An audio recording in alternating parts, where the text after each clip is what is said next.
যদি জানতে চাই এই মুহূর্তে আমাদের রিজার্ভের সংখ্যাটা কত?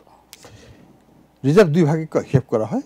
একটা হচ্ছে আমাদের সরকারি হিসাবে এটা 26 বিলিয়নের মতো, আর যেটা IMF-এর যেটা হিসাব সেখানে কিছু জিনিস করা ধরে না, সেটাতে এটা 21 বিলিয়নের উপর।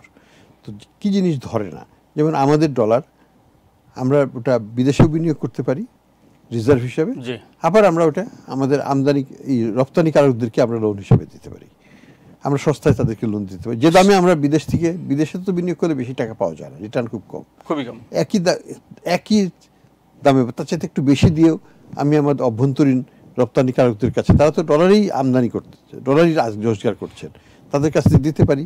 ওইরকম আমরা 2.5 বিলিয়ন 3 বিলিয়নের মতো আছে, সেই হিসাবটা IMF ধরে, সেটা IMF সেটাকে ধরছে। আমরা আসলে টাকাটা তো আছে, দেশেই আছে, আমরা গভর্নমেন্ট হিসাবটাকে আমরা ধরি, তাহলে আমাদের তো সেই হিসাবে আমি খুব ভালো জায়গাতেই আছি। আমি মনে করি যে এটা তো অপব্যয় নয়, এটা আমার দেশি উদ্যোক্তাদের কাছে আমি টাকা ঋণ দিচ্ছি, আমি মার্কিন যুক্তরাষ্ট্রের সরকারের কাছে আমার ঋণ দিয়ে কি লাভ?